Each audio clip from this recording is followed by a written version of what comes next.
Pada zaman dahulu kala, terdapat di daerah Jawa Barat hiduplah seorang petani yang kaya raya. Ia memiliki semua ladang di desanya. Akan tetapi, dia sifatnya sangat-sangat kikir. Sampai-sampai ke anak saja pun dia sangat pelit. Untungnya, sifat tersebut tidak turun ke anaknya. Anak Pak Kikir merupakan anak yang baik hati, suka menolong dan diam-diam membantu tetangganya. Menurut anggapan dan kepercayaan masyarakat desa itu, jika menginginkan hasil panen yang baik dan sangat melimpah, maka harus diadakan pesta syukuran dengan yang baik pula. Takut jika panen berikutnya gagal, maka Pak Kikir terpaksa mengadakan pesta syukuran dan selamatan. Semua warga desa diundang oleh Pak Kikir. Wahai semua warga desa, kemarilah, aku akan mengadakan pesta syukuran dan selamatan. Jangan sampai kalian melewatkan kesempatan kali ini.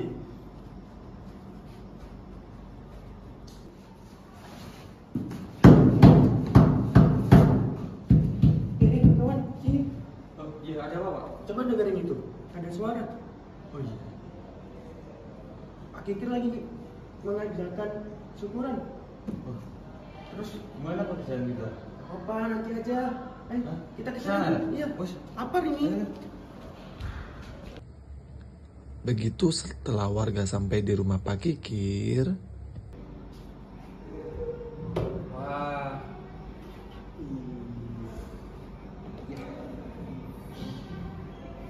Ya, gimana nih? Apa? Masa kita diundang pesta syukuran cuma dapat begini? Ya. Hah? Minuman sisa. Iya. Makanan sisa. Benar-benar. Pak Kikir, Pak Kikir. Dia kan orang terkaya di desa ini. Iya. Astaga. Pak Kikir memang kikir. Ayo kita keluar aja.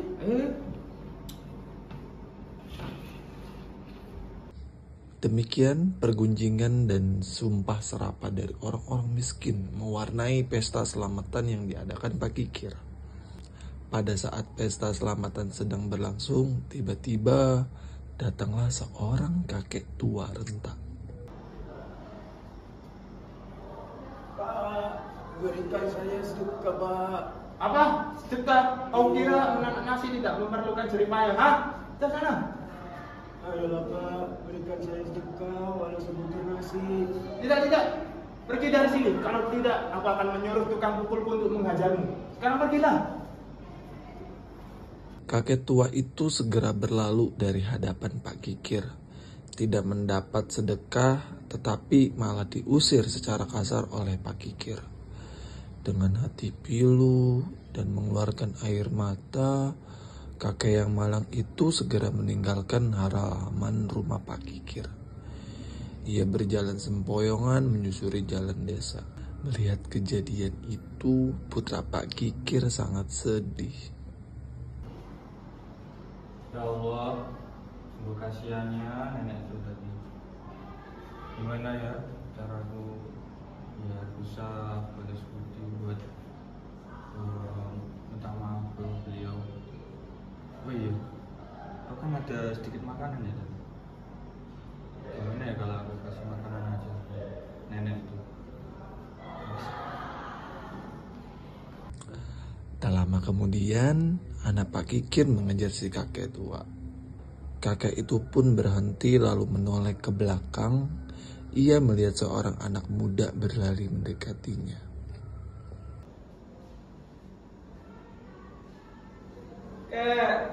Kek, tunggu kek. Ada apa, anak muda? Maaf Kek, saya anaknya Pak Kikir mau mau minta maaf atas kelakuan ayah saya tadi, bapak saya tadi Kek. Oh iya, tidak apa-apa, nak. Mungkin sebagai permintaan maaf saya mau memberi makanan pada kakek. Mohon diterima ya Kek. Terima kasih, anak muda. Ya, sama-sama.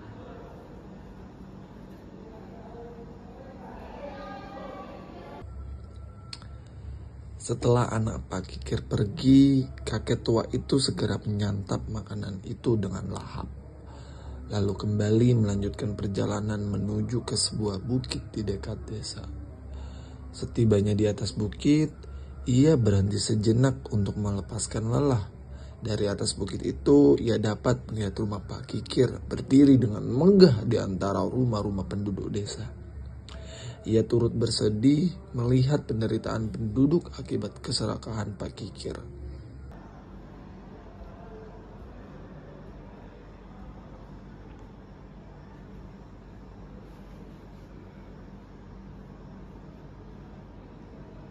Anak Pak Kikir sungguh berhati mulia, tidak seperti ayahnya yang sangat kikir itu.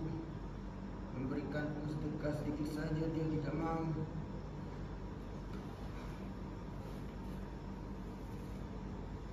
Lihatlah saja nanti Pak Kikir, Tuhan akan menenggelamkanmu berserta hartamu yang banyak itu. Usai berdoa kepada Tuhan yang Maha Kuasa, kakek tua itu segera menancapkan tongkatnya ke tanah. Begitu ia mencabut kembali tongkatnya, terpancarlah air yang sangat deras dari lubang tancapan itu. Semakin lama lubang tancapan itu, semakin pula besar airnya, sehingga terjadilah banjir yang sangat besar. Pak Kikir,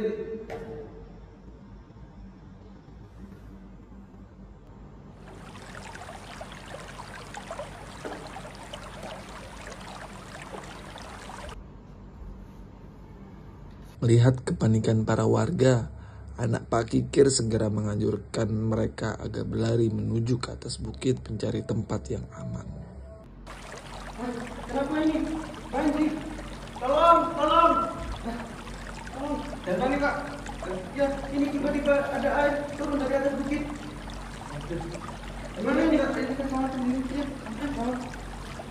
Akhirnya, warga pun berlarian menuju ke atas bukit. Ia juga membujuk ayahnya agar segera keluar rumah menyelamatkan diri. Tapi apa kata Pak Kikir? Itu pakai acara apa segala lagi. Mana juga rasa aku ini. Pak, ayo Pak, selamatkan diri Bapak. Apa? Lari. Air kan bukit tinggi nih. Dasar bodoh. Ayo, Pak. Tidak ada, aku akan menyelamatkan hartaku.